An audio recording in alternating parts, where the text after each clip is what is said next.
방금 나온 소식입니다. MSCI가 스트레티지를 비롯한 각종 가상자산 트레저리 기업들을 MSCI 지수에 잔류시키겠다는 발표를 했는데요. 작년 11월에 JP모건에서 문제 삼은 이슈이죠. MSCI에서 스트레티지 같은 회사를 인덱스에서 제외시키는 걸 검토 중에 있고, 그 결과로 인해서 MSTR에서 수십억 불에 달하는 자본이 빠져나갈 수 있다. 그리고 그 이야기가 점점 더 과장이 되어서 도미노 효과로 나스닥 100 지수에서도 제외가 될 수도 있다. 거기에 더해 MSTR이 주식 상장되어 있는 나스닥에서 상장 폐지가 될 수도 있다. 라는 엄청난 이야기를 하는 분들도 있었는데요. MSCI 관련 문제는 MSCI 자체에서 제기한 문제였기 때문에 단순히 퍼드라고 단정 지을 수는 없는 문제였고, 그래서 제가 영상으로도 이게 어떤 문제인지, 그리고 만약 그런 일이 일어난다면 어떤 영향이 일어날까라는 주제로 다룬 적이 있는데요. MSCI에서 이런 문제 제기를 하고 나서부터 비트코인 커뮤니티 자체에서 MSCI에 대한 엄청난 비판이 있었습니다. MSCI처럼 지수를 관리하는 회사가 할 일은 최대한 주관적인 판단 없이 여러 산업에서 활동하는 회사들을 모아서 투자자로 하여금 최대한 많은 섹터에 노출되게 하는 것인데, 디지털 자산을 많이 가지고 있는 회사를 퇴출시키는 것은 MSCI 같은 회사에서 결정할 문제가 아니다라는 게 주된 비판이었죠. 그리고 실제로 관련 뉴스가 나오고 나서부터 마이클 세일러와 폭리, 스트레티지의 경영진들은 각종 인터뷰에 적극적으로 참여해서 관련 사항에 대한 비판을 적극적으로 표현했습니다.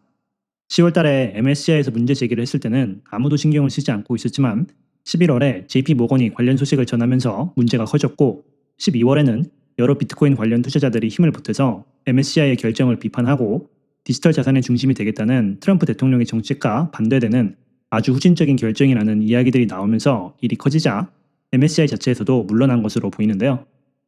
자, 이번 결정은 스트레티지에게 꽤나 의미가 있는 사건입니다. 최근 들어 주가가 꽤나 가파르게 회복하고 있는 메타플래닛과 달리 스트레티지의 경우 계속해서 주가가 힘을 못 쓰는 듯한 모습을 보여주고 있었는데요. 제 개인적인 생각으로는 MSCI 관련 우려로 인해서 그런 모습을 보인 게 아닌가 생각하고 있었습니다. 그래서 MSCI에서 퇴출이 되던 잔류가 되던 어떤 식으로든 빨리 결정이 나기를 기다리고 있었는데요. 이 문제가 이제 어느 정도 해결이 되면서 스트레티지도 메타플래닛처럼 어느 정도 회복의 모습을 보여주지 않을까 기대 중입니다. 설사 주가가 생각보다 빠르게 회복이 되지 않더라도 이번 사건은 투자자들에게 많은 교훈을 줄 만한 사건입니다. 스트레티지는 거의 테슬라만큼이나 퍼드가 많은 주식입니다.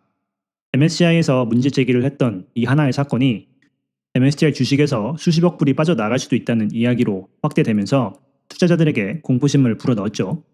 이런 공포심을 불러일으키는 이야기는 각종 언론과 투자자들의 관심을 통해 수익을 올리는 여러 사람들에게 아주 좋은 소재입니다.